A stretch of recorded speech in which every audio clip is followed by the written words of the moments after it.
Voilà, bonsoir à ceux qui sont connectés et Bonsoir. merci de souvent nous suivre. Vous êtes bien sur la page Facebook Les Enfants Mourir le Fou de Cœur et aujourd'hui, nous allons parler de cette jeune maman d'une vingtaine d'années qui a perdu ses quatre enfants dans un hôpital de référence à Yaoundé au Cameroun. Pourquoi nous avons choisi de parler de ce sujet-là? D'abord parce que c'est l'actualité et surtout parce que le taux de mortalité maternelle est très élevé en Afrique et au Cameroun, par exemple, c'est encore beaucoup très élevé. Et notre association est née suite à un drame d'une femme qui devait donner la vie. L'association est née depuis maintenant 3 ans et demi, après le drame de Monique Koumateke. Nous avons créé cette association qui porte son nom, Les Enfants Monique les Fous de Cœur. Et le but de l'association, c'est de combattre la mortalité maternelle. Pour cela, nous avons mis sur pied un plan Monique. Le plan Monique, c'est un protocole de suivi, d'accompagnement et de prise en charge totalement gratuit de toute femme enceinte en difficulté financière. Aujourd'hui, plusieurs femmes ont déjà bénéficié de ce programme-là. Et cette femme qui vient de perdre ses quatre enfants, nous avons eu 4 cas dans la même situation où les enfants ont été sauvés. Malheureusement, nous n'étions pas au courant de son cas et ne savait même pas que nous en existait.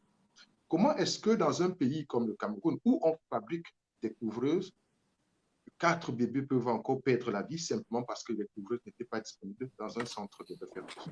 C'est de ça que nous allons parler dans ce direct. Et avant de commencer, je tiens à nous excuser, à vous présenter toutes nos excuses pour le retard.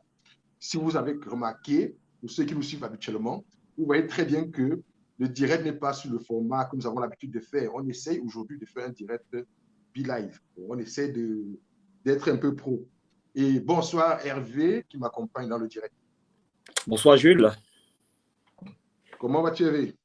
Non, ça va, ça va, ça va, ça va. Ok. On Et espère que tout toi-même? va bien se passer. Tout de suite Hervé, on espère que tout va bien se passer. Tout de Oui, suite, oui, je ben vais inviter ceux qui nous on est en suivent. train de tester un nouveau matériel. Donc, ça pourrait arriver qu'on ait des problèmes techniques. Veuillez nous en excuser si c'est le cas. Mais bon, voilà. On essaye de s'améliorer, on essaye d'aller de l'avant. Et donc, malheureusement, le progrès entraîne souvent quelques petits soucis techniques de temps en temps. Donc, on va essayer de faire du mieux que nous pourrions aujourd'hui. Donc, voilà. Alors, si tout se passe bien, nous aurons dans quelques instants le docteur Kramto Fotso, qui est gynécologue en Belgique et qui va s'entretenir avec nous sur la mortalité maternelle et sur le cas de cette femme-là qui a perdu ses enfants. Alors, Eve, comme ça, Oui. tes premières impressions, quand tu as regardé les images de cette femme-là qui a perdu ses quatre enfants, quelles ont été tes Mhm. premières impressions? Non, mais c'est quelque chose de dramatique et malheureusement, c'est pas, on n'est pas à notre coup d'essai en fait. C'est-à-dire que on a l'impression que on a, on- les malheurs passés ne nous servent pas de leçon pour essayer de prévenir ce genre de choses à nouveau. On est dans un éternel recommencement. Je veux dire, il y a des similitudes avec ce qui s'est passé avec Monique.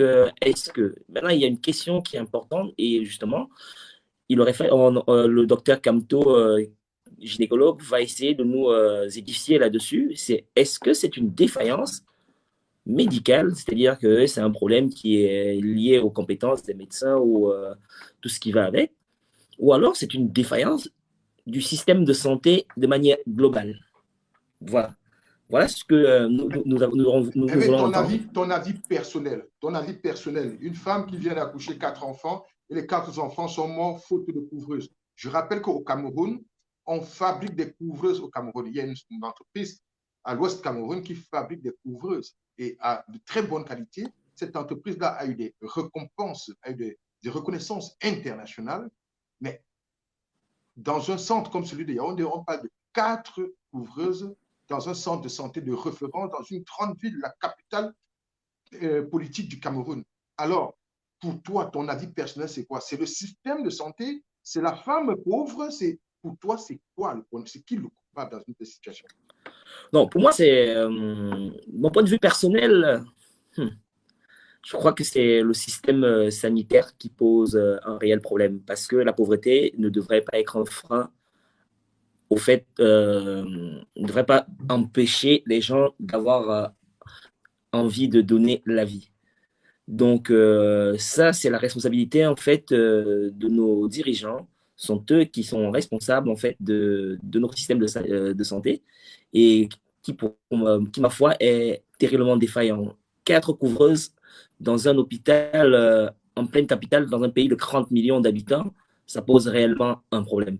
Quelle est la stratégie du gouvernement? Quelle est la vision du gouvernement? Qu'est-ce que le gouvernement voudrait faire?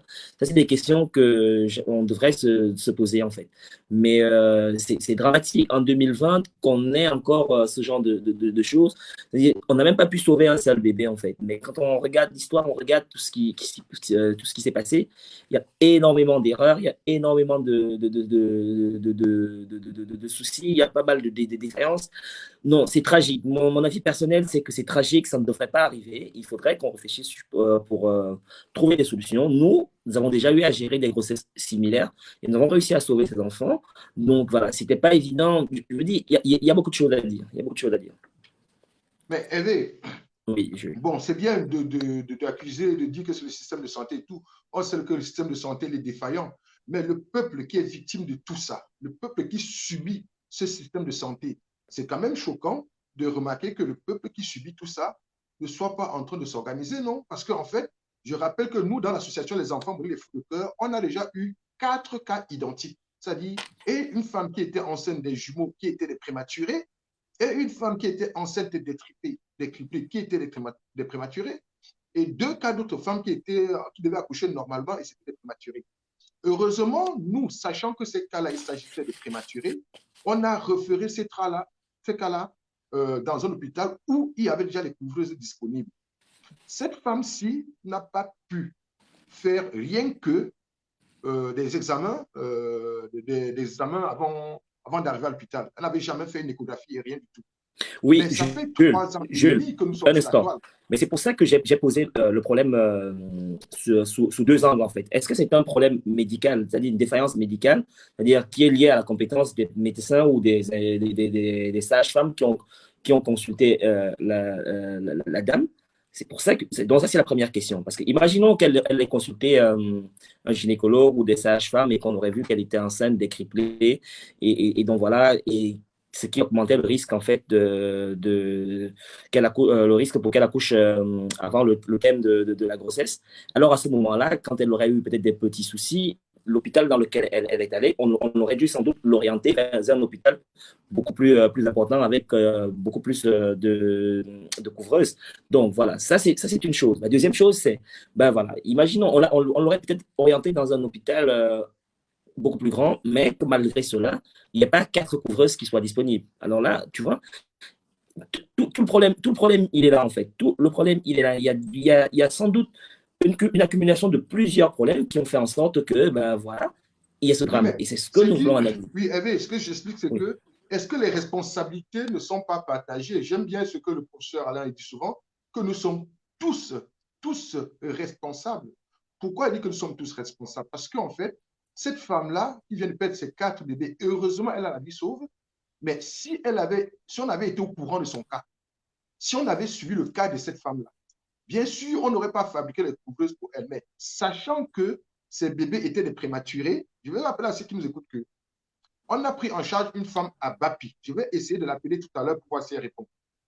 La femme qui avait été prise en charge à Bapi était enceinte des jumeaux et c'était des prématurés. Quand elle est partie à l'hôpital de Bapi, à l'ouest pour accoucher, le docteur Camto a dit non, non, non, non, non, non, non. Ce sont des prématurés. Alors, il faut qu'elle prenne un taxi course rapidement et qu'elle se rende à l'hôpital régional de Bafoussam. Et on a transmis la nouvelle. Elle a pris un taxi course. Elle s'est retrouvée à l'hôpital régional de Bafoussam. Elle a accouché 1 heure et demie après. Et les bébés qui étaient les prématurés, avant qu'elle n'accouche même, les couvreuses étaient déjà apprêtées. Cette femme-là a eu la chance voilà, que son cas nous soit présenté. Voilà, Mais oui. celle-ci qui vient de perdre ses 4 enfants, c'est en train de créer énormément de buzz sur la toile. Des gens en parlent, des gens en parlent. Mais est-ce qu'après l'indignation, Hervé, est-ce qu'après l'indignation, tu as le sentiment que le peuple agir après pour que ça n'arrive plus? Parce que ça fait 3 ans et demi que nous, on est là. Ça Oui, nous choque de oui, moi. Moi, ce qui m'a choqué, oui, oui, on n'est pas choqué parce que nous sommes confrontés à ce genre de difficultés tous les jours. On vit cela au quotidien. On rencontre pas mal de femmes en détresse, surtout les femmes enceintes. Donc voilà, ça ne nous surprend pas. Non, le problème n'est pas là. C'est que tu as dit tout à l'heure que nous sommes tous responsables. En fait, je n'aime pas, et je n'aime pas cette formule parce que dire en réalité que nous sommes tous responsables voudrait en fait dire que personne n'est responsable. Et après le drame de. Après. non, mais pourquoi? Demande-moi Attends, pourquoi je attends, dis s'il te ça, plaît, Hervé. laisse-moi développer, s'il te plaît. Hervé, Oui, Hervé, oui. si tu me permets, demande-moi pourquoi je dis ça. Je dis ça parce que Vas-y. demain et après-demain et les jours à venir, il y aura encore des femmes qui vont mourir, qui vont perdre les bébés dans de telles situations. C'est-à-dire, chaque fois, on a des femmes qui perdent les bébés comme ça. Et chaque fois, nous avons des femmes qu'on réussit à sauver et avec leur bébé à travers les actions que nous menons. Bon, alors, pourquoi le peuple qui paye les frais des défaillances politiques ne s'organise pas autour des actions citoyennes? Par exemple, notre direct, bon, j'invite déjà ceux qui nous suivent vraiment partager au maximum de direct, parce que nous aurions été très choqués de la mort des 4 enfants de cette femme-là. Si on avait été au courant, on aurait pu mettre à sa disposition le plan Monique, qui est un protocole de suivi, d'accompagnement et de prise en charge totalement gratuit de toute femme enceinte en difficulté financière. Bon, est-ce que le peuple n'a même pas sa part de responsabilité au niveau où nous sommes même déconnectés des vrais enjeux de notre problème? C'est-à-dire que nous allons faire un direct comme ça, je ne sais pas voir combien de personnes nous suivent en ce moment, mais notre page, les femmes qu'on a pris en charge et qu'on a publiées sur la page et qui ont été dans la même situation que ces femmes-là, ce n'est pas partagé, on n'en parle pas. Tu vois, Hervé, il y a des femmes qui Oui. souffrent comme ça et qui ne sont pas au courant de notre existence. Alors, est-ce que le peuple aussi n'est pas déconnecté? C'est-à-dire, ce qu'on partage sur les réseaux sociaux n'apporte rien Non, à notre déconnecté, société. non. Il est peut-être désespéré, Jules. Je reviens à ce que je disais. On ne peut pas dire que nous sommes tous responsables. Parce que le dire voudrait dire en réalité que personne n'est responsable. Il y a quand même un capitaine dans le bateau, il y a quand même quelqu'un qui prend des décisions, il y a quand même des stratégies qui doivent être prises. Quel est le système de santé que nous avons au Cameroun actuellement? C'est lequel? C'est lequel? Il s'appuie sur quoi? On va où? Non, on n'en sait rien. Et donc, c'est pas la dame qui habite dans les fins fonds de mon village, Oui, mais, là-bas, oui, qui mais, serait. Non, je permets un instant. oui. C'est pas la dame qui habite dans les fins fonds de mon village là-bas qui serait responsable en fait des défaillances de notre système de santé. Non, on a des dirigeants, on a des responsables politiques qui sont censés réfléchir à notre place. On a des élus, on a tout ce que vous voulez qui sont censés réfléchir à notre place pour nous proposer en tout cas des solutions qui nous permettent d'améliorer nos conditions de vie. Mais visiblement, c'est pas le cas puisque tu le dis. On a eu déjà à résoudre ce genre de problème. On a déjà.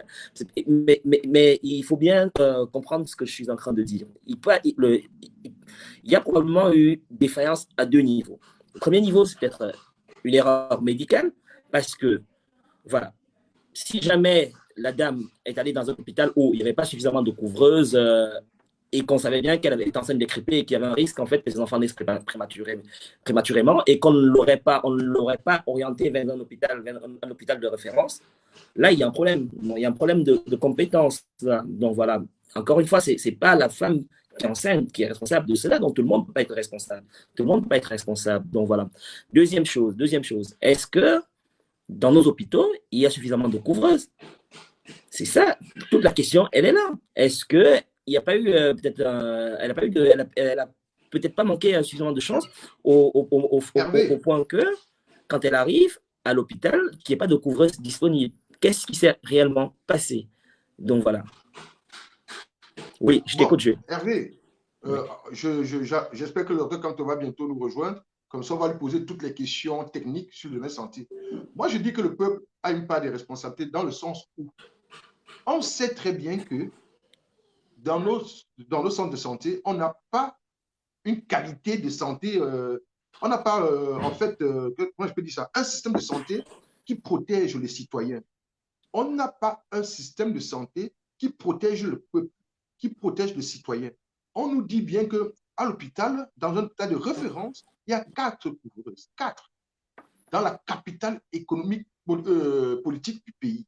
Alors, les citoyens, sachant donc que les mesures politiques ne sont pas à l'intérêt, à la protection du peuple, doivent s'organiser. Moi, c'est pour ça que je crois toujours aux actions citoyennes, doivent s'organiser pour faire, voilà, pour faire sa part, en fait.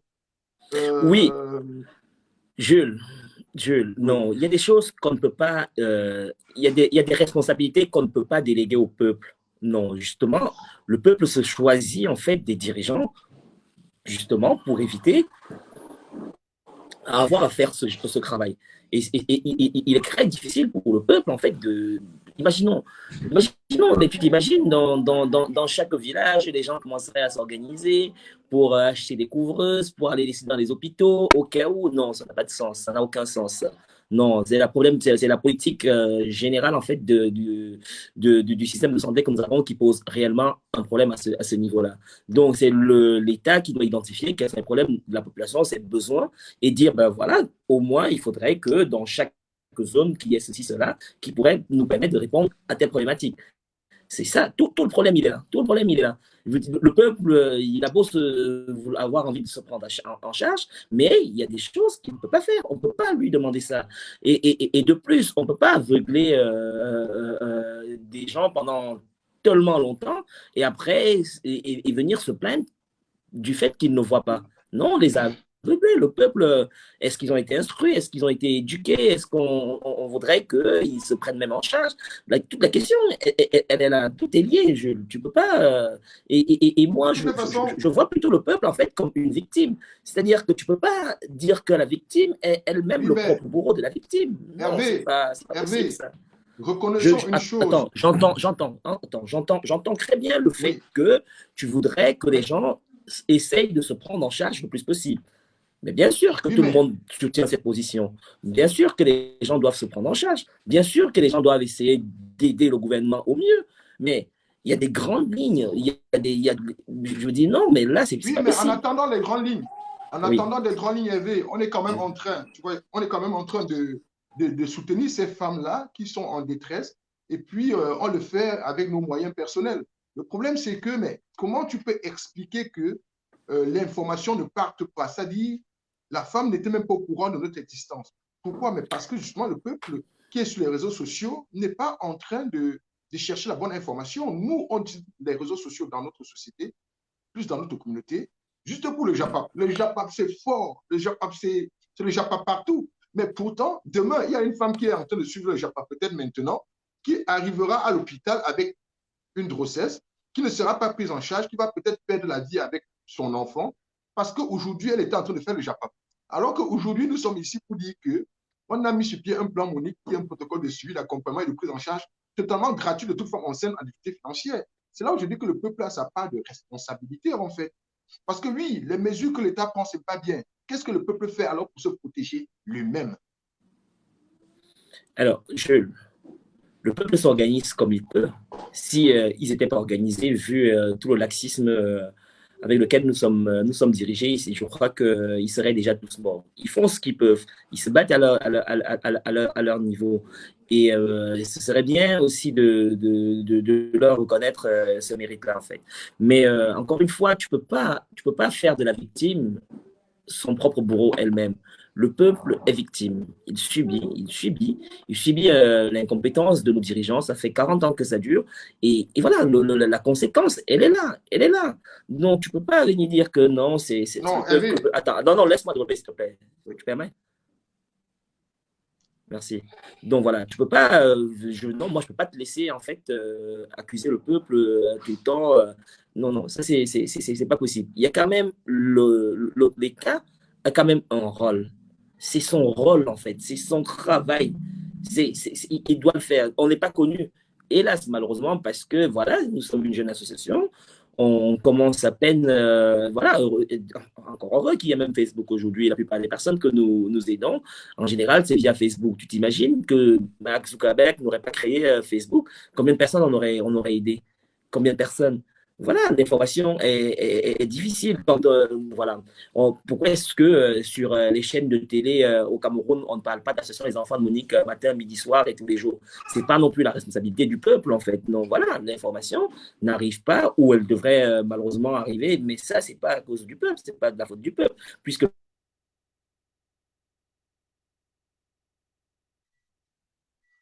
J'ai peuple subit. l'impression que D'ailleurs, moi, je, on te, j'ai l'impression qu'on te perd là, Hervé. J'espère que je ne t'a pas perdu. Ben, écoutez, à ceux qui sont en train de nous écouter, en attendant que Hervé revienne, je tiens à faire une précision. L'association Les Enfants Moi les Fous de Cœur a été créée suite au drame de Monique Koumateke, Alvin et de ses jumeaux. Ce que nous faisons, c'est que nous ne voulons plus que des drames comme ça se reproduisent. C'est pour cela que l'association a été créée. Nous avons mis sur pied un plan, Monique, que nous finançons de nos propres poches. Parce que justement, oui, il y a une défaillance incontestable du système de santé dans notre société. Alors, face à cette défaillance-là, qu'est-ce qu'il faut faire en tant que citoyen? C'est pour cela que nous avons dit, bon voilà, ce n'est pas normal dans un pays que des femmes meurent à l'hôpital en voulant donner la vie. Ou bien qu'une femme accouche ses 4 enfants et les 4 enfants meurent d'un coup parce qu'il n'y avait pas de couvreuse. Il n'y a même pas eu de l'empathie pour dire, ben, cette femme aura 4 enfants, qu'on dise que 3 sont morts, mais qu'on essaye au moins de sauver un enfant. Non. Mais malheureusement, le plan Monique, cette femme n'était pas au courant parce que si elle était au courant du plan Monique, qu'est-ce qu'on aurait fait? On lui aurait donné la possibilité d'accoucher dans un centre de santé où il y avait déjà les couvreuses, sachant que ces bébés étaient des prématurés. Alors, il y a plein de questions techniques qu'on devait normalement poser au docteur Kamtofotso qui n'est pas encore arrivé dans le direct. Je ne sais pas comment ça se fait. Donc, allô? Oui, Jules. ben, il y a le pauvre qui dit magnifique travail qui a fait ça. Pauvre, nous sommes en train de faire un test aujourd'hui. Bon, aujourd'hui, là, c'est un test. Je ne sais même pas si. Mais Hervé, tu as envoyé le lien au pauvre? Oui, je lui ai envoyé le lien, oui. Mais Je l'ai pauvre, fait. toi, tu as le lien, il suffit d'appuyer sur. De télécharger Bilal. Je suis déjà sur Application. le téléphone et appuyer sur le lien. On serait très ravis de t'entendre pour Ouais. parler de ça. Mais c'est dommage que quand tu ne sois pas là parce que. Mais s'il est là, il arrive. Il est là, il va se connecter là dans quelques minutes. Là. Ah ben oui, bon voilà, parce qu'on a beaucoup de questions à lui poser parce que lui, il défend le Oui. corps médical. Hervé, à un certain moment, il faut quand même avoir du bon cœur, tu vois, parce que ces Mhm. médecins qui ont fait accoucher cette femme-là, Hervé, si ce n'est pas vraiment que c'est la méchanceté, comment toi, médecin, tu fais accoucher une femme avec 4 enfants? Tu vas lui dire que tes 4 enfants sont morts. Qu'est-ce que tu as fait pour sauver un seul de ces enfants? Et après, cette Non, femme a été retenue à l'hôpital. Permets-moi de finir avec. Cette femme a été retenue à l'hôpital parce qu'il fallait payer 54 000 ou quelque chose. Tu vois? Mais quel médecin, pourquoi le médecin n'a pas fait des efforts pour au moins sauver un enfant parmi les 4? Parce qu'à un certain moment, il faut que le bon cœur entre en jeu. oui. Jules, Oui. Jules, je pense que tu dois un peu nuancer. Tu ne peux pas accuser les médecins parce que tu es en train de sous-estimer, de surestimer les conditions dans lesquelles ils exercent leur métier au Cameroun. Peut-être qu'en Belgique, où tu vis, quand tu vois tout ce qui se passe à l'hôpital, tu as l'impression que nos médecins au Cameroun disposent en fait du même matériel et travaillent dans le même confort. Non, c'est pas vrai. C'est pas vrai. Je ne pense pas qu'il y a un problème, il y a un manque d'humanisme chez les médecins camerounais qui ferait en sorte qu'il laisse les 4 enfants d'une dame décédée sans essayer de faire quelque chose. Non, non, non, non, je ne pense pas. Sans doute qu'ils ont tout donné, sans doute qu'ils ont fait, ils ont donné le meilleur d'eux-mêmes, mais souvent, ils sont limités. Il n'y a pas de couvreuse en fait. Le médecin qui va, Hervé, oui, oui, je comprends que tu défends le corps médical. non, Notre c'est du pays bon est sens. hautement corrompu. Notre Mhm, pays est hautement corrompu. Le oui. policier est corrompu, le professeur est corrompu, les infirmiers, les médecins sont corrompus, tout le monde est corrompu. Le problème, c'est que quand il y a la corruption, par exemple, quand il y a la corruption, au tribunal, c'est un coupable qui se retrouve en liberté ou alors un innocent qui se retrouve en prison. Quand il y a le coupable, quand il y a la corruption sur la voie publique, c'est peut-être une voiture qui passe en surcharge parce qu'il a corrompu le policier. Mais quand il y a corruption dans le corps médical, c'est plus lourd parce que ce sont des vies, ce sont des gens qui meurent quand il y a de la corruption dans l'enceinte de l'hôpital. La corruption qu'on vit dans notre pays, le Cameroun est parmi les 5 pays les plus corrompus d'Afrique. Une fois, on était même deuxième mondial. Alors, si on est un pays hautement corrompu, quel est l'impact de cette corruption-là dans le corps médical? Ce sont des gens qui meurent. Hein? Bien sûr. C'est des gens qui perdent la vie. Mais bien sûr.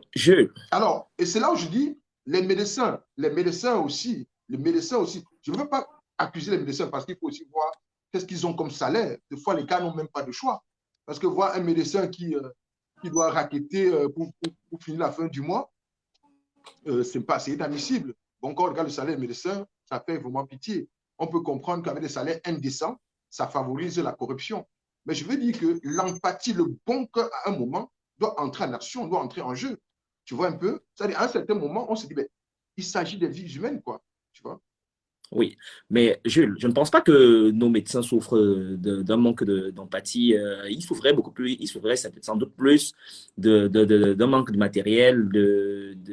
Et voilà quoi, souvent même, ils sont même très bien formés partout dans le monde et ils reviennent au Cameroun et ils ne peuvent pas travailler quoi. Donc voilà, non, le problème ici, c'est pas le fait que les médecins aient refusé de travailler. On n'est pas dans le cas de Monique où voilà, on l'avait littéralement abandonné devant un hôpital.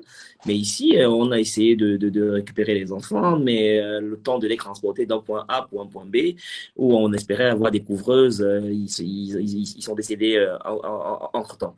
Non, la corruption est un fléau national au Cameroun. Et c'est pas. Et ma foi, je pense même que les médecins font peut-être partie même des gens où, les moins bien, les moins corrompus. Donc, dis-toi, le problème, c'est pas là. Si tu pointes du doigt la corruption, alors il faut aller jusqu'au bout. Est-ce que c'est les médecins qui devraient venir régler le problème de corruption au Cameroun? Non, c'est le rôle de l'État. On a un problème de gouvernance. Le problème, c'est la gouvernance. Le problème, c'est la gouvernance. Comment est-ce que le pays est géré? Donc voilà, maintenant, ceux qui dirigent le pays ont laissé la corruption se développer jusque dans jusqu'à dans les entrailles du Cameroun. Au point où Oui, mais aujourd'hui, voilà, attends, Hervé, tu permets, je vais oui. lire un commentaire. Permets-moi de lire un commentaire.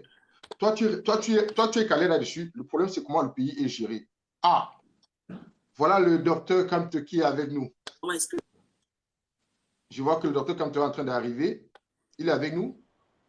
J'espère qu'il nous écoute. Bonsoir, donc on aura plein de questions pour lui alors. Ça, c'est le spécialiste. On aura plein de questions pour lui. Je vais dire à ceux qui nous écoutent, merci de partager le direct, s'il vous plaît. Nous parlons aujourd'hui de cette femme qui a perdu ses 4 bébés dans un centre de référence à Yaoundé. Si elle était au courant de l'existence de notre association, on aurait pu la suivre et peut-être sauver 1, 2 ou 3 de ses enfants, ou bien même tous les enfants. Donc, voilà. Donc, bonsoir.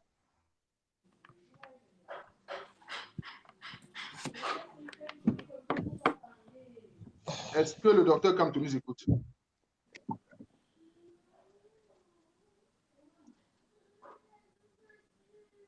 Oui, bonsoir. Bonsoir, Doc. Comment tu vas?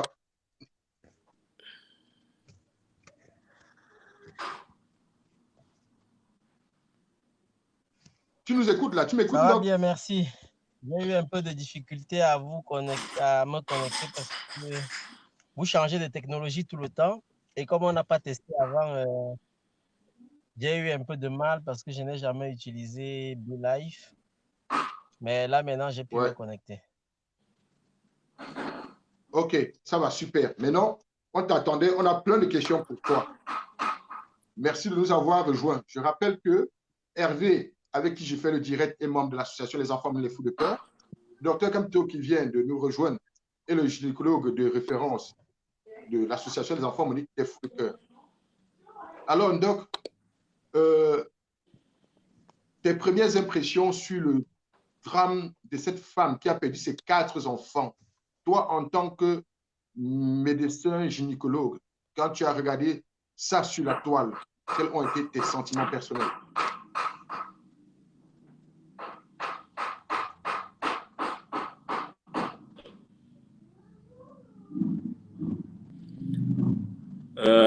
Il y a peut-être un décalage au niveau du son, je pense. Jules, tu m'entends? C'est possible. Tu m'entends? Oui, je t'entends, mais lui, est-ce qu'il m'a écouté? Voilà. Doc, tu nous entends là? Tu nous entends? Oui, oui, bien sûr. Oui, mais la question était pour toi, Doc. Toi qui es médecin gynécologue, quand tu vois une femme qui accouche à Yaoundé et qui perd ses 4 enfants, quels ont été tes sentiments personnels? Ok. Une fois de plus, je salue tous nos. Je ne Rodi, sais pas si on les appelle téléspectateurs. on n'arrive pas à voir le les gens son du qui docteur. suivent. Vous m'entendez? Moi, je t'entends, je ne sais pas pour les autres. Non, moi, je ne l'entendais pas. Maintenant, ça va? Moi, je t'entends.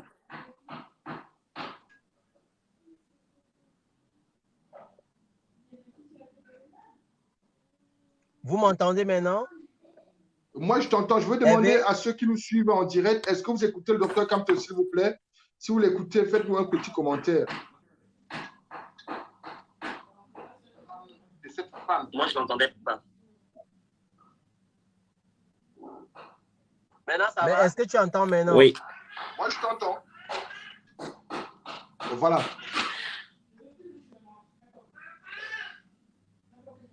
Ça va maintenant, Eve? Ok, d'accord, je vais y aller. Non, je ne l'entends toujours Mais pas. c'est comme à la télé, hein? Problème de déphasage. On a un problème de déphasage au niveau de l'audio. Je ne sais pas si les auditeurs Donc, ou les spectateurs ou les voilà. suiveurs de direct. On essaye d'avoir l'avis du docteur Camto, en fait, par rapport, suite au décès des 4 bébés d'une jeune Camerounaise. C'est comme à la télé. On a un véritable problème avec le décalage. Tout le monde entend bien. Oui, j'entends le docteur. OK, je l'entends, mais tout le monde entendait le docteur Camto. On va attendre qu'il revienne. Hervé. Oui, voilà. Même si moi, je n'entends pas, ce n'est pas grave. Je vais mettre des écouteurs pour... oui. Bon, dès qu'il revient, puisqu'il y a un problème de décalage, c'est comme à la télé. Hein? Bon, comme il y a un problème de décalage, dès qu'il revient, je pose la question, il nous répond. J'invite ceux qui nous écoutent à partager le direct. Si vous avez des questions à poser, c'est le moment. Le docteur Camto sera avec nous. Lui, il est gynécologue. Il travaille en Belgique. Et puis, il a travaillé, il a fait des stages, il a donné un coup de main dans quelques institutions sanitaires au Cameroun. Il est aussi membre de MET Camer, l'association des médecins camerounais. Bon, vous allez remarquer qu'il va essayer de défendre ses collègues. Il y a des bons médecins, il y a des mauvais médecins. Bon, mais il va essayer de les défendre toujours. Donc, merci de nous revenir. Alors, on va aller très vite cette fois-ci. Donc, en tant que gynécologue. J'ai compris la question. On a un problème, je ne sais pas si c'est la connexion ou si c'est ce nouvel outil pour moi. Mais j'espère que vous m'entendez bien et que les gens qui nous suivent nous entendent également. On t'entend bien. Tu peux continuer. Très bien. Donc, ta question, c'est de savoir quel est mon point de vue sur le décès des quadruplés à l'hôpital central de Yaoundé. Excusez-moi déjà parce que, comme vous voyez, je suis dans la voiture parce que j'ai arrêté pour essayer. Oui, dans le live, on t'entend bien. D'intervenir. Voilà. C'est une situation dramatique. Hein, c'est une situation dramatique. Être chose de dramatique et c'est quelque chose qui est monnaie courante chez nous et qui est même l'essence de l'existence de l'association Les Enfants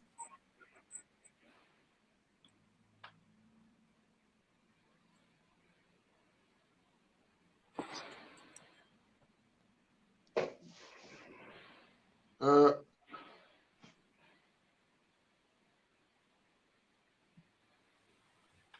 Moi, j'ai perdu le son du docteur Capto. Je vais dire bonsoir au Jules, moi professeur. je l'entends bien. On l'entend bien, Jules. Ouais, mais si tu l'entends, si je l'entends, c'est pas si les autres l'entendent. Je veux dire bonsoir au professeur Alain Chimie qui vient de nous rejoindre et qui lui aussi est professeur de radiologie à l'université de Bruxelles, Liège et tout ça, et qui est le parrain de l'association des enfants maudits des fous de cœur. Et professeur, première question avant que le docteur ne nous rejoigne. D'abord, Ton sentiment personnel en tant que... on va tester le microphone, non? Est-ce que je suis entendu? Chez moi, c'est bon. Parfait. Alors, il y a certainement à boire et à manger. Je vais dire bonjour à à tous nos invités, à tous nos suiveurs, à tous nos amis. Je suis un petit peu en âge parce que j'ai dû revenir de façon assez précipitée d'une course que j'étais en train de réaliser. Euh, que dire? Les mots vous manquent parfois, non? Lorsque vous avez vécu une chose pareille. Je pense que les mots manquent et vont certainement manquer pour décrire ce que c'est. Mais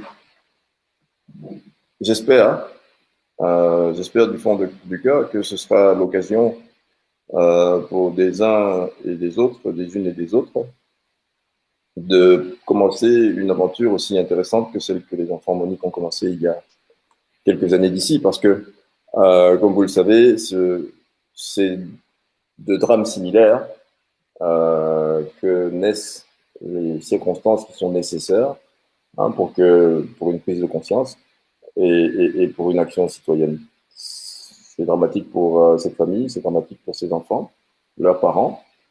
On espère simplement que du positif en sortira, de la même façon que du positif a pu sortir du drame de Monique Promatekel.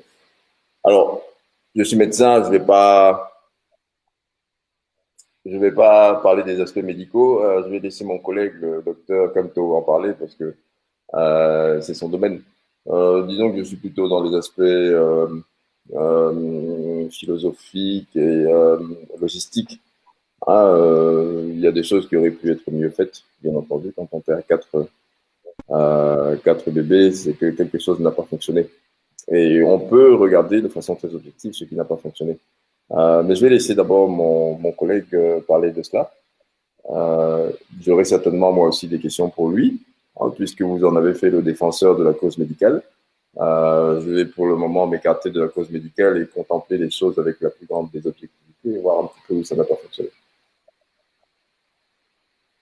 Merci beaucoup, professeur. Docteur, merci de nous revenir. Alors, doc, je vais, puisqu'on a déjà été coupé plusieurs fois, la question que je veux poser est directe.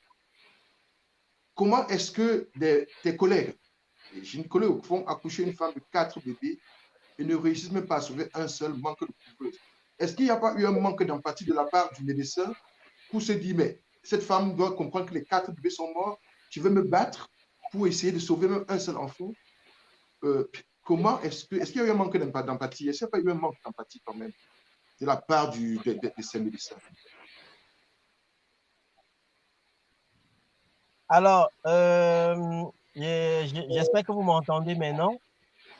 Oui. Je veux saluer le professeur Chimie qui est allé, je crois, prendre un café dans sa cuisine. Exactement. Revenant au cas, j'ai essayé de lire l'intervention sur les réseaux de ce cas. Il y a quelque chose qui en ressort, c'est que, Jules, tu te rappelles très bien à la première commémoration de la mort de Moïse, on avait parlé du décès maternel et on avait dit que les conditions socio-économiques étaient une condition très importante dans cet aspect des choses. Donc, il ressort ici que la jeune dame qui a perdu ses quadruplets a eu au mieux un contact prénatal pendant sa grossesse, je vais rappeler que les quadruplets, ce n'est pas des choses qu'on voit tous les jours, c'est-à-dire que d'un point de vue technique, il n'y a pas une très grosse expérience des quadruplets, ça très haut risque et vraiment de très près. Ça, c'est la chose. Donc, la première défaillance est la condition socio-économique de la femme qui, dans les conditions du Cameroun, est une condition de mortalité même maternelle. Hein. On parle déjà ici de maternité maternelle, de mortalité maternelle. Donc, le fait qu'elle n'ait pas suivi sa grossesse est déjà un facteur de risque pour elle et pour ses bébés. Ça, c'est la première chose. La deuxième chose, c'est que… Comment est-ce que tes collègues, comment est-ce que tes collègues retiennent à l'hôpital une femme qui vient de perdre ses 4 bébés pour 54 000 francs? Non, parlons d'abord des aspects techniques. On pourra revenir éventuellement sur les aspects logistiques et pratiques et de santé publique ou de couverture de santé universelle ou d'assurance universelle de santé dans un deuxième temps. Sur le plan technique, j'aimerais d'abord apporter, disons, des éclaircissements selon l'expérience sur ce qu'est cette grossesse, ce que ça comporte d'un point de vue médical et obstétrical. Moi, dans ma vie, je n'ai jamais vu des quadruplets, par exemple. Ça fait depuis 2009 que j'exerce, que je fais la gynéco. Donc, ça fait quand même déjà 11 ans. Je n'ai jamais vu des quadruplets. J'ai eu la possibilité de voir des triplets, mais je n'ai jamais vu des quadruplets. Peut-être que c'est un événement qui n'est pas aussi fréquent que ça. Donc, même dans une condition avec une logistique, d'un point de vue d'expérience, il n'y en a pas beaucoup. Mais on sait que c'est une grossesse à risque qu'il va falloir suivre, faire des échographies, suivre la croissance des bébés, faire des examens pour dépister les complications éventuelles que comportent les grossesses multiples. Ça, c'est une chose. La deuxième chose, c'est que dans cette patiente qui elle-même ne savait même pas qu'elle était enceinte de quadruplet, arrive dans une structure de santé et doit accoucher. Elle accouche les 2 premiers et après, on découvre qu'il y en a encore d'autres et on accouche les autres bébés. D'un point de vue strictement médical, des bébés de 1 kg, je crois que c'était entre 1 kg et 1,2 kg. Donc, pour des singletons, donc des grossesses uniques, c'est des bébés qui peuvent être estimés à environ 28 semaines pour une croissance normale. Et pour les jumeaux, on sait que les jumeaux, les grossesses multiples, ont généralement une résistance majeure par rapport au même poids de grossesse. Ça veut dire que si on extrapole, on peut considérer que c'était des grossesses entre 30 et 32 semaines pour une grossesse unique, singleton. OK. Mais ici, c'est-à-dire dans des conditions de technicité pointue, où il y a un plateau technique pointu, c'est des enfants qui ont de bonnes chances, de très bonnes chances de pouvoir survivre à condition que la grossesse ait été bien suivie, la menace d'accouchement prématuré, qu'on ait donné des médicaments pour préparer la maturation des poumons du bébé qui vont permettre la résistance à la vie extra-utérine. Ça, c'est la première contexte.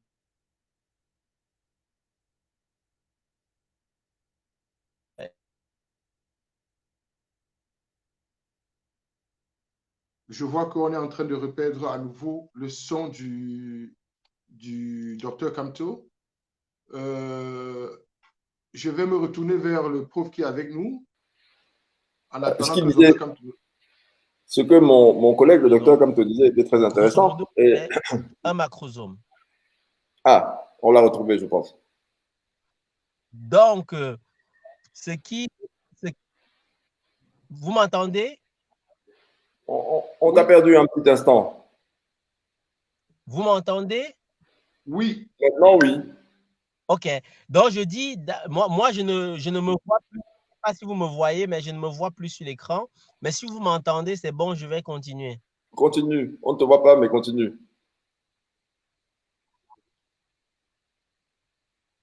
OK. Donc, je disais, vous me voyez quand même, parce que je me gratte les cheveux de temps en temps. Je veux savoir si Non, on me voit là, on ne te également. voit maintenant, pas. tu peux faire tout ce que tu veux parce qu'on ne te voit pas, mais on t'entend. Et c'est ce que tu dis qui nous intéresse beaucoup le plus. Donc, on t'entend. Fondamentalement, tu peux même te curer le nez. OK.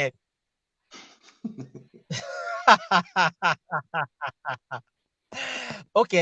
Donc, donc, si on part sur cet aspect-là, ça veut dire que si ce bébé était né dans des conditions d'un plateau technique et de couverture santé, cette dame aurait suivi des consultations rapprochées, elle aurait fait des bilans, on aurait dépisté sa menace d'accouchement prématuré, on aurait fait une maturation des poumons des bébés, les bébés auraient été accouchés dans un centre qui a un plateau technique qui permet de prendre en charge des groupes prématurés. Donc, avec des chances de suivi qui sont très importants, mais il faut savoir que dans les groupes prématurés, c'est-à-dire les prématurés qui sont en dessous de 34 semaines de grossesse, et on a situé l'âge gestationnel de la dame ici entre 28 et 32 semaines, avec un mois d'extrapolation. Donc, on aurait pu les faire venir au monde dans des bonnes conditions. Ils auraient probablement survécu tous, ou presque tous, mais il faut savoir que les gros prématurés ont souvent des séquelles qui vont des séquelles légères à des séquelles graves, qui peuvent arriver parfois jusqu'à un état presque végétatif de l'enfant. Mais ça n'est pas le but. Elle aurait pu avoir au moins un ou deux bébés qui auraient grandi en bonne santé parce qu'aujourd'hui, des bébés de 1 kg, on les prend en charge de façon correcte. Mais on les prend en charge de façon correcte au prix de quelque chose, au prix d'une technicité très élevée et au prix d'une prise en charge très élevée. Je m'explique. Parce qu'on dit seulement manque de couveuse, Avant manque que de tu n'ailles plus couveuse. loin, On aurait pu donner les couveuses à l'hôpital central, que cela n'aurait pas suffi parce qu'il n'y a pas que la couveuse. Il y a la couveuse, il y a le personnel qui sait utiliser la couveuse, il y a des examens. Oui. Je disais avant que tu n'ailles plus loin, petite précision, le poids précis ou le poids exact des enfants, c'était pas 1 kilo, c'était plus d'1 kilo quand même. C'était 1,2 kg, 1,3 kg.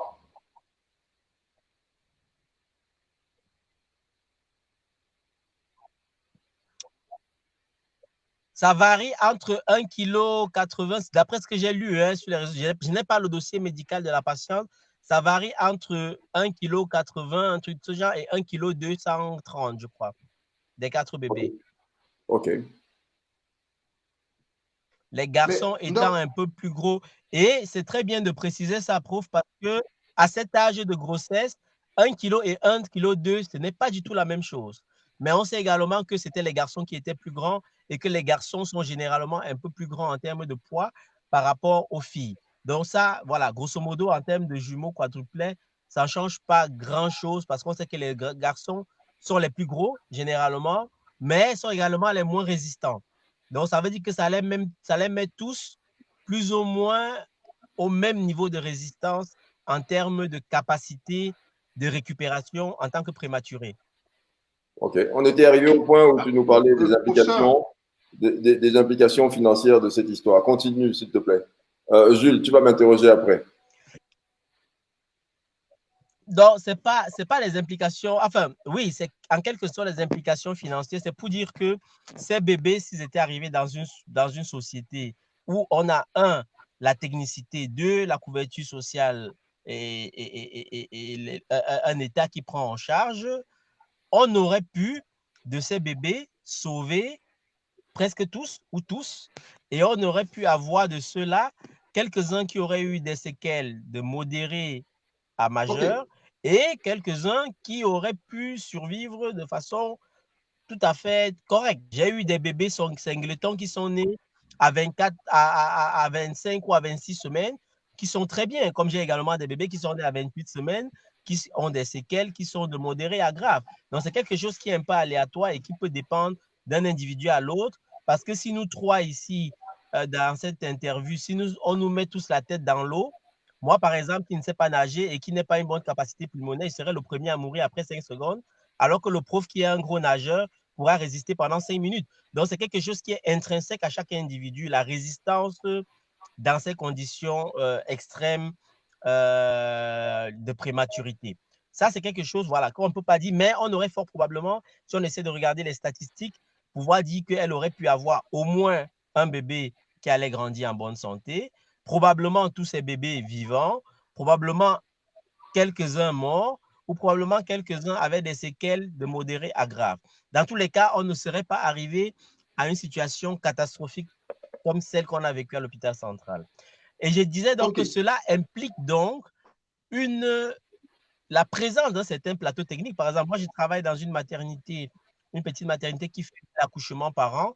Nous, tous les enfants qui sont de moins de 34 semaines ou de moins de 1,5 kg, nous, on les transfère dans des centres plus grands.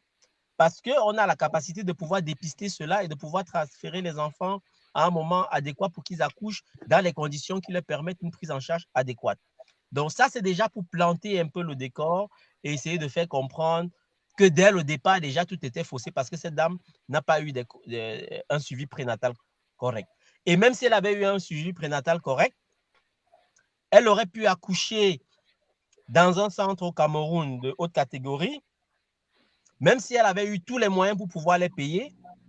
Au Cameroun, aujourd'hui, cette technicité-là est rare, difficile et pas toujours évidente d'avoir, c'est-à-dire avoir une néonatologie qui puisse riposter de façon énergétique et de façon conséquente à une grosse prématurité, c'est très difficile.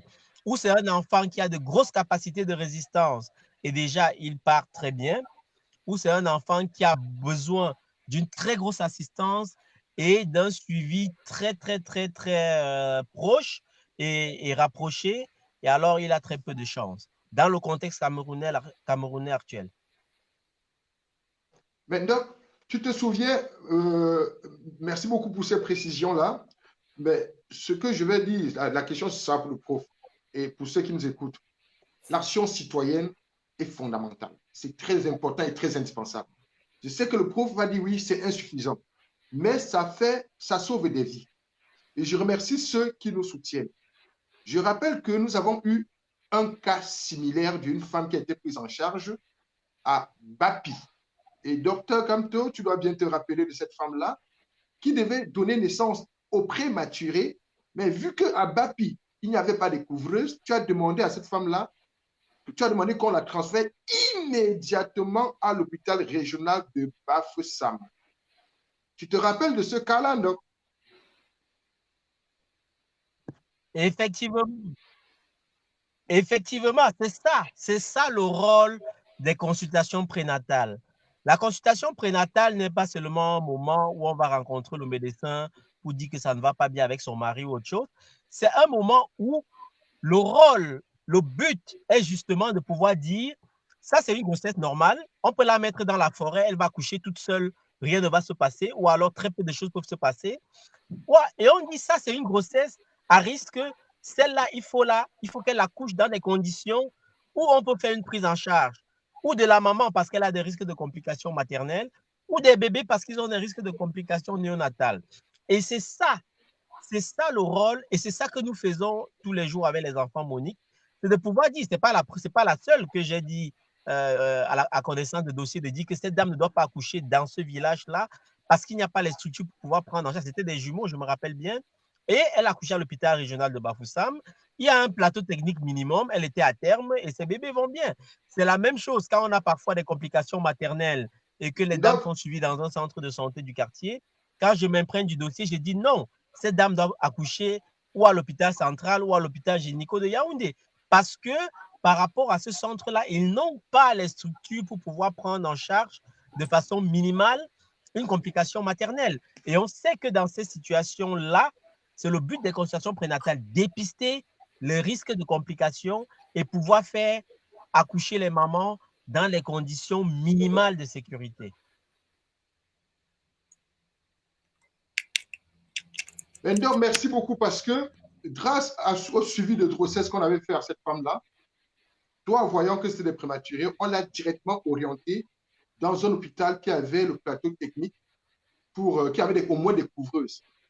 D'où l'importance, comme tu l'as dit, l'importance des visites prénatales.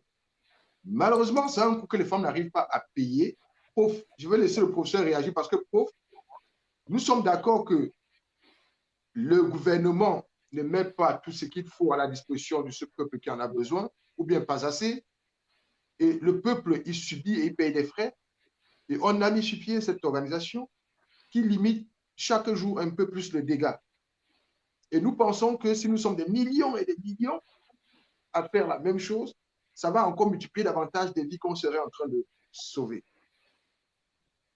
Bon, je vais laisser le professeur réagir avant que j'interpelle le docteur Camto sur l'engagement, sur l'implication des médecins qui étaient là-bas au moment des faits. Mais en effet, si nous étions des millions et des millions à faire les choses bien, nous n'aurions même pas besoin de gouvernement, nulle part. Hein, c'est parce que nous sommes de petits enfants irresponsables que nous avons besoin d'un gouvernement. Fondamentalement, que fait le gouvernement, même dans un pays où tout fonctionne très bien? Le gouvernement, il prend votre argent, ça s'appelle l'impôt, et il prend théoriquement, proportionnellement plus à ceux qui en ont beaucoup, pour le donner, pour en donner un petit peu plus à ceux qui en ont moins. Et il ne donne pas en termes de sonnant et trébuchant, il le donne en termes de service. Hein, et c'est pour ça qu'on a un service public. Et dans la plupart des États qui sont plus ou moins structurés, il y a dans le service public, il y a l'enseignement, il y a la santé, etc., etc. Ça fait partie du service public. Ça fait partie des choses, donc, pour lesquelles on prend votre impôt, tous les mois ou tous les ans, selon, pour pouvoir offrir un service à la population. Et je pense qu'au Cameroun, si je ne me trompe pas, nous avons un service public. Hein, nous payons des impôts. En tout cas, nos parents qui sont là-bas et qui résident là-bas payent des impôts. Et donc, les impôts qu'ils payent sont censés leur permettre de vivre dans un minimum de conditions confortables, c'est-à-dire aménager l'environnement, les routes, aménager l'éducation, les hôpitaux, etc., etc. Et donc, fondamentalement, dire que l'action citoyenne est la solution, la solution idoine, c'est dans le cadre du Cameroun, c'est comme de dire que l'eau mouille. C'est évident. Puisqu'on prend vos impôts et que vous n'avez aucun service en retour, à partir du moment où on prend vos impôts et que vous n'avez aucun service en retour, vous êtes obligé de vous débrouiller. Hein, et cette espèce de débrouillardise, c'est ce qu'on appelle la solidarité et les actions citoyennes. Voilà. Si on ne veut pas mourir comme des chiens ou si on ne veut pas mourir dans des conditions horribles parce que l'État a démissionné de son travail, alors il faut qu'on s'organise. Je suis d'accord. Je suis absolument d'accord avec cela. Mais si les choses fonctionnaient normalement, nous ne serions pas en train de discuter de cela. Si avec l'argent des impôts de vos parents, on faisait ce qu'on doit faire avec l'argent des impôts de vos parents, nous ne serions pas en train de discuter de cela. Donc, la solution n'est pas l'action citoyenne nécessairement, mais la solution est qu'on puisse faire avec l'argent des impôts de vos parents ce que l'on doit faire. Ben, puisque ce n'est pas encore le cas. Puisque, on est d'accord. On est d'accord. Puisque le peuple subit, puisqu'il y a 15 femmes qui meurent par jour. Je crois que vous ne m'avez pas compris. Je crois que vous ne m'avez pas compris. Si vous vous réveillez le matin et que vous dites qu'il y a besoin de l'action citoyenne, c'est comme si vous dites qu'il y a besoin on a l'impression que l'eau mouille. C'est évident qu'on a besoin de l'action citoyenne. Mais l'action citoyenne n'est pas la solution, c'est ce que j'essaie de vous dire. Bien sûr que ce n'est pas la solution. Ce n'est pas la solution idéale, mais ça repart quand même certaines situations. Docteur, tu en penses quoi, Paul? Tu en penses quoi, Doc? Vous m'entendez? Très bien. Oui. Oui, je comprends très bien la nuance que le prof est en train de faire, c'est-à-dire que dans les configurations d'État comme les nôtres, l'action citoyenne ne peut pas se substituer à l'État. C'est une solution tampon en attendant ou en espérant que l'État prendra conscience et essaiera de mettre les moyens à disposition. Mais ça ne pourra pas être la solution parce qu'aujourd'hui, nous avons à notre actif un peu moins d'une centaine de femmes prises en charge Et on sait très bien ce que ça nous coûte en termes d'énergie et de tout. Si demain, nous en avions 1000, on aura du mal à en suivre. On n'a pas la force et la puissance de l'État. On n'a pas les outils et les moyens de l'État. Mais ça ne veut pas dire que ce qu'on fait n'a aucun sens. C'est une solution tampon, c'est Bien sûr que non. comme tu aimes souvent dire. Bien sûr que non. Ce qu'on fait a beaucoup de sens. Et je serais très malheureux que nous ne fassions pas ce que l'on fait. Ce que l'on fait est ce que l'on doit faire lorsqu'on est dans la situation où on se trouve. C'est-à-dire qu'on est face à une structure d'État qui a démissionné. Alors, pour aller un petit peu plus loin dans la question de l'action citoyenne, il y a derrière la question de l'action la responsabilité. Ici, on a un drame qui survient dans un hôpital. On connaît les responsables. Les responsables, c'est ceux qui devaient faire leur travail. C'est ceux qui prennent l'impôt de mes parents à la fin de la journée et à la fin du mois. Ils sont responsables. Je veux rappeler à ceux qui nous écoutent que nous nous battons pour 4 grands principes dans notre société: dignité humaine, repère moral, bon cœur et action citoyenne. Et même un engagement politique, c'est de l'action citoyenne. C'est-à-dire, si quelqu'un décide de militer dans le RDPC, dans le MRC ou dans le. C'est de l'engagement citoyen. Et même dans les pays les plus développés, docteur, professeur, même dans les pays les plus développés, il y a de l'action citoyenne. Une action citoyenne attend quoi pour se développer, pour grandir plus? Une action citoyenne attend le soutien et des autorités politiques et de la population. C'est-à-dire qu'on a besoin des bénévoles, on a besoin des gens qui vont nous faire des dons, on a besoin du soutien de l'État pour nous faciliter ce qu'on est en train de faire. Dans tous les pays, je suis en Belgique, il y a des actions citoyennes en Belgique. Bien sûr, mais nous faisons des directs tous les dimanches comme ça pour expliquer à nos compatriotes, à ceux qui nous écoutent, qui nous sommes, ce qu'on fait. Oui, la femme qui a perdu ses 4 enfants, on a eu des cas comme ça. Docteur Kamto, tu te rappelles de la femme qui était à Yaoundé, qui a eu des triplés à Yaoundé, et que de la même façon qu'on a agi pour celle de Bapi, on a orienté cette femme-là pour que ses enfants naissent dans de bonnes conditions. Alors, permettez. Effectivement. Donc, on n'est pas allé au bout. On n'est pas allé au bout. On n'est pas allé au bout de quelque chose. Donc, je ne souhaite pas entrer dans un débat où on oppose les choses. Je n'oppose jamais les choses. Les actions citoyennes sont importantes et nécessaires. Mais les actions citoyennes ne sont pas une solution. Ne sont pas une solution définitive et ne sont pas une solution pérenne. J'étais en train de vous apporter un argument supplémentaire qui consiste à vous dire que dans le cadre d'une action citoyenne, qui est responsable? Qui? Si le poids des grossesses à risque, des accouchements, si l'ensemble du poids de ces choses pour les 25 millions de Camerounais ou les 30 millions de Camerounais reposait sur des associations citoyennes, comme les enfants, Monique, les Faux de Cœur, qui serait responsable en définitive? Parce que 4 enfants sont morts. Est-ce que les enfants, Monique, seraient responsables de cela? Bien sûr que non. C'est celui qui est responsable qui est la solution. Docteur, le professeur veut vous écouter. Quelle serait, selon vous, la solution? Mais je l'ai dit. Pour réduire ce taux de mortalité. Pourquoi est-ce que vous allez chercher loin? Des enfants Alors, chez les femmes? Il faudrait que l'État fasse son travail. Tout simplement. On prend des impôts pour faire ça. Si je peux me... C'est la moindre des choses. OK. Et si l'État ne fait pas, nous, en tant que peuple, qu'est-ce qu'on fait alors? On continue ce qu'on fait. Voilà, merci beaucoup. Et c'est pour ça que j'invite ceux qui nous écoutent. Moi, j'ai été très triste de voir ces enfants mourir parce que si nous, on était au courant de cette femme, si cette femme nous avait été présentée, elle aurait bénéficié du plan Monique comme toutes les femmes qui ont déjà bénéficié du plan Monique. Et vous m'entendez? Nous vous invitons. Donc, tu as te parler? Oui. Docteur, comme tu voulais dire quelque chose.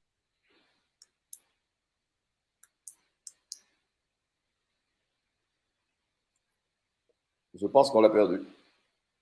Ah, on l'a perdu. On l'a perdu. Bon, on l'a perdu.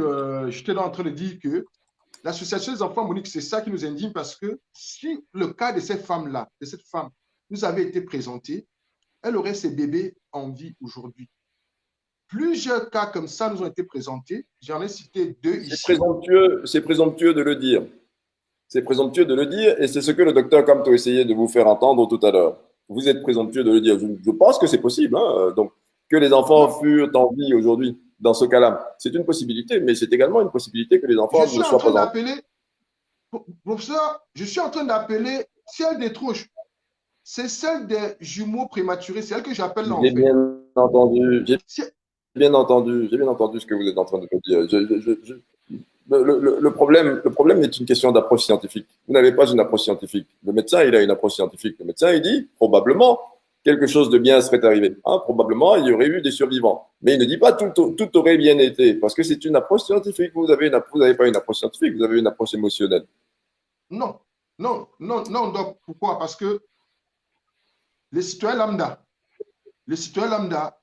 il ne connaît pas l'approche scientifique. Il veut accoucher et rentrer à la maison avec ses enfants. Mais dire que les enfants auraient tous survécu est une approximation. Est une approximation qui fait croire que l'action citoyenne ou bien les enfants Monique sont la solution à tout. C'est une approximation dangereuse. Nous ne sommes pas la solution à tout. Nous sommes une solution provisoire. C'est d'ailleurs pour oui, ça mais ce n'est pas une solution parfaite. Et d'ailleurs, il n'y a pas de solution parfaite dans ce cas-là. Je répète, les enfants, Monique aurait très bien pu s'occuper de cette femme et qu'elle perde quand même les 4 enfants. C'est tout à fait possible. On ne peut pas l'exclure. Ça, c'est d'accord. Mais ça lui aurait donné plus de chance. Bien entendu. Ce que moi, j'essaie de faire comprendre de ma conviction personnelle, professeur, c'est que, et même l'idéologie de l'association, c'est que, mais si l'État ne fait pas ce que vous attendez, parce que justement, l'État ne le fait pas, tu l'as dit tout à l'heure, l'argent des impôts, ça sert à quoi? Mais on est d'accord. Il y a des gens qui font des détournements, il y a des enfants qui ne vont pas à l'école parce qu'on détourne des femmes mal. Putain, il y a 4 couvreuses. On est d'accord. Et on doit aussi se poser la question. Donc, on doit se poser. Donc, en même temps que l'on se demande ce que l'on va faire parce que l'État ne fait pas son travail, on doit se demander, mais comment est-ce qu'on va faire pour que l'État fasse son travail? Parce que ça fait partie de notre travail aussi, tout ça. Mais ça, c'est un combat que les gens peuvent choisir. En fait, justement, c'est de ça que nous parlons, action citoyenne, que les gens s'engagent. On invite notre peuple que, les gars, faisons quelque chose. Il faut que chacun à son niveau se dise, qu'est-ce que je peux faire? Il y a des gens qui font le combat même pour renverser l'État. Bon, ils ont choisi que leur combat, c'est... Non, renverser l'État est un terme... de nouveau, renverser l'État est un terme impropre, dangereux et inexact. On ne renverse pas l'État. Personne ne veut renverser l'État. Personne ne veut changer l'État. Personne ne veut faire ça. Oui. On veut faire fonctionner l'État. Ils ont choisi ce combat. Nous, on a choisi, on dit aux gens que nous, on a choisi notre combat, c'est sauver chaque fois la femme enceinte abandonnée par notre société. Oui, bien sûr. On va le faire.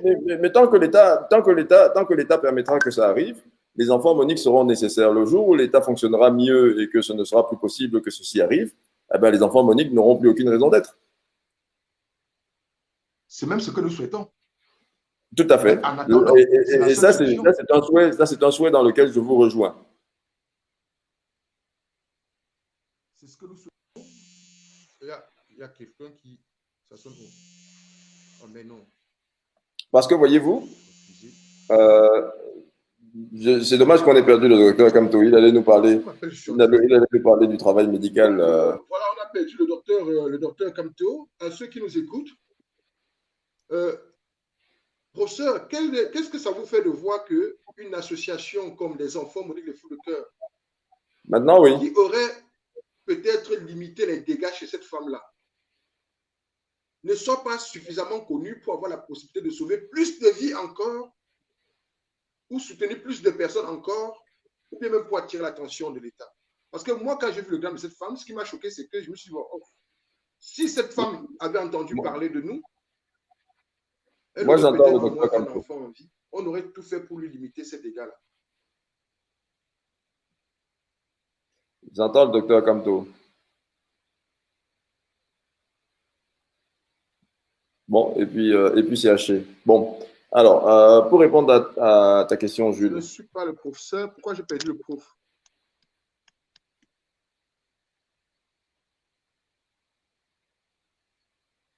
Tu m'entends? Michel, demande à Rodi de t'envoyer le lien. Demande à Rodi de t'envoyer le lien pour que tu interviennes si tu en as envie, parce que là, je n'ai pas le contrôle sur le direct. Le direct se gère depuis Bordeaux là-bas, et moi, je suis ici à Liège. Donc, c'est lui qui pilote tout là-bas, en fait. Est-ce que tu m'entends? Est-ce qu'on m'entend? Allô, professeur? Est-ce qu'on m'entend? Tu interviens si tu en as envie, parce que là, je n'ai pas le contrôle sur le direct. Je crois que, je crois que je ne suis plus entendu. Est-ce que vous entendez le professeur?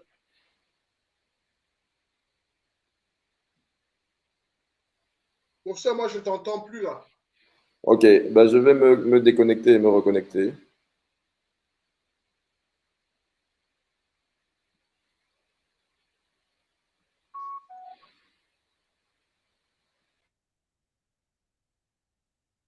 Mais moi, je ne l'entends plus. Je n'entends plus le professeur, en fait. Et je ne sais même pas si vous m'entendez. C'est dommage, j'ai reçu un appel et c'est ça qui a tout déstabilisé sur le direct qui s'est passé plutôt très bien.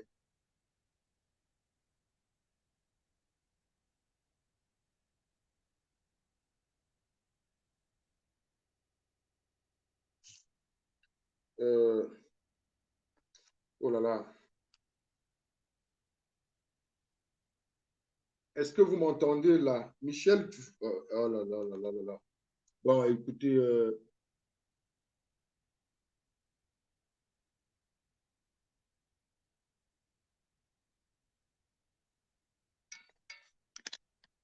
excusez-moi, désolé.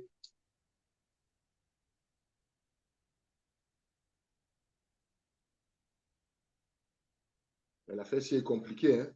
Non, la fesse est trop compliquée. Bon, voilà, je ne sais pas si vous m'entendez. Je veux clôturer le direct avec ceux qui nous écoutent. Oui, vous m'entendez. OK. Moi, je ne suis plus en train de m'entendre. Je n'ai plus de retour ici. C'était un direct live. Et on était en train de faire un test. Et voilà, c'était un test pour cette fois-ci. On parlait de cette femme qui a perdu ses 3 enfants à l'hôpital, ses 4 enfants dans un hôpital de référence à Yaoundé. Je résume le direct. Nous avons déjà eu 4 femmes dans la même situation que celle-là, mais grâce à un suivi de grossesse du plan Monique, on a envoyé ces femmes-là dans les centres de santé adaptés pour qu'elles puissent accoucher là où il y avait des couvreuses. Nous avons eu un décès. C'est-à-dire qu'il y a une femme qui a accouché dans la même situation, mais qui a perdu, c'était des triplés, et malheureusement, elle avait perdu un bébé. Mais elle, aujourd'hui, elle a ses 2 autres enfants. On a eu une autre femme qui avait accouché des jumeaux dans la même situation, et aujourd'hui, les enfants sont en vie avec elle. L'association Les Enfants les Fous de Cœur, c'est une solution citoyenne. C'est pour dire à ceux qui nous écoutent que l'État ne fait pas assez son travail. L'État nous laisse le peuple à son sort, que ce peuple-là s'organise pour sauver une vie de temps en temps. Et depuis le drame de Monique Komatekan Alvin, on a donc créé l'association qui vient en aide aux femmes enceintes en difficulté financière. Nous mettons aussi à l'école des enfants.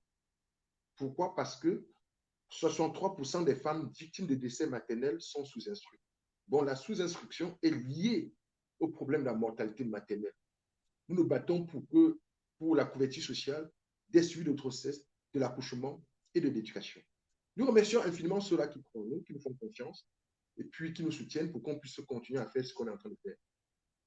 Dans un direct de cette semaine, je vais vous présenter le rapport d'activité de notre association que voici. C'est un rapport de 32 pages.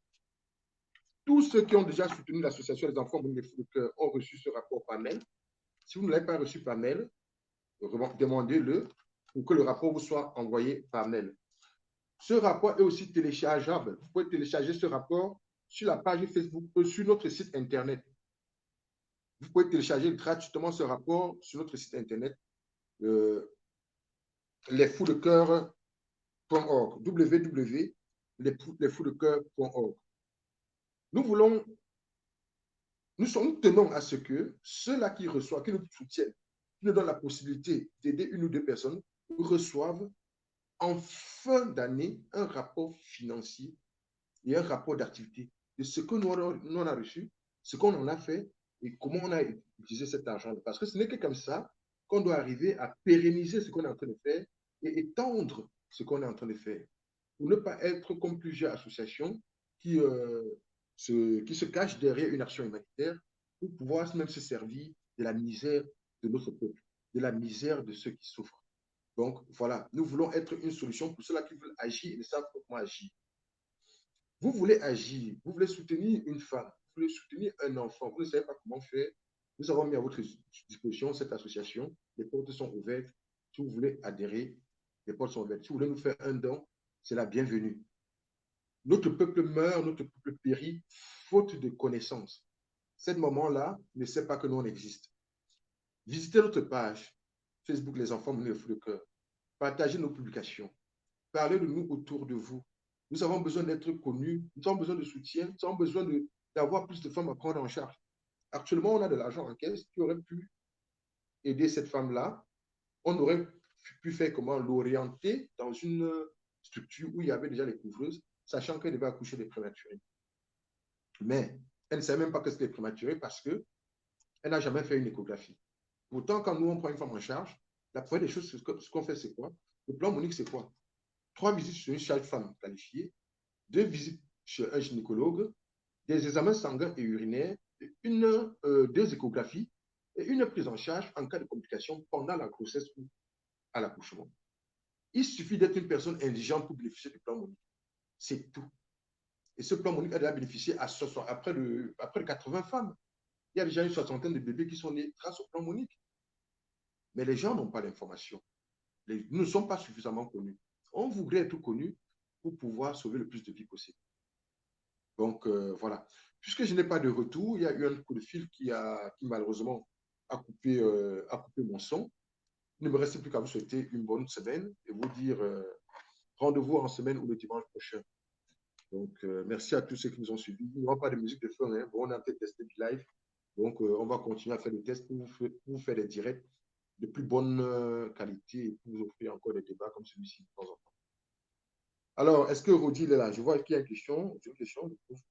On nous dit comment on peut amener l'État à faire son travail. Quelle est son approche? Oui, malheureusement, le prof est parti, mais même lui, le prof sera encore avec nous. Hein, c'est le parrain de l'association. Le prof pense que ce que nous, on devrait, notre action doit... bon, il aura l'occasion de s'expliquer, mais nous, on croit à l'action citoyenne. Nous demandons aux gens de s'engager. Engagez-vous, choisissez un combat et engagez-vous dans ce combat-là. Nous, on s'est engagés dans l'association des enfants les fous de cœur. Nous sommes engagés dans l'humanitaire. Nous sommes apolitiques. Ceux qui pensent que ça ne va pas et il faut s'engager, quel qu'en soit le combat. Rentrez en politique, rentrez même dans les groupes de rébellion si vous voulez. Faites tout ce que vous voulez, mais ne restons pas indifférents. Parce qu'en fait, l'Afrique ne pourra être sauvée et aidée que par ses propres enfants. Nous avons choisi notre couloir, notre combat, c'est celui-ci. L'éducation et l'accouchement. L'éducation et l'accouchement. Que d'autres choisissent leur combat et qu'ils le mènent. Il ne faut pas qu'on reste indifférent parce que l'Afrique a besoin de chacun de ses enfants. Voilà. J'attends Rodi. Moi, je ne peux même pas mettre fin au direct. Hein. Il faut que Rodi vienne pour couper le direct. Le prof veut revenir, mais je ne sais pas. Nous sommes déjà au thème du direct. Ça fait 1h45 du direct. Donc, on n'a pas pu avoir le prof. Bon. On va reprogrammer le direct. On reviendra là-dessus. On va le préparer et préparer aussi le BeLive pour vous faire un direct de qualité, peut-être en semaine ou le dimanche prochain.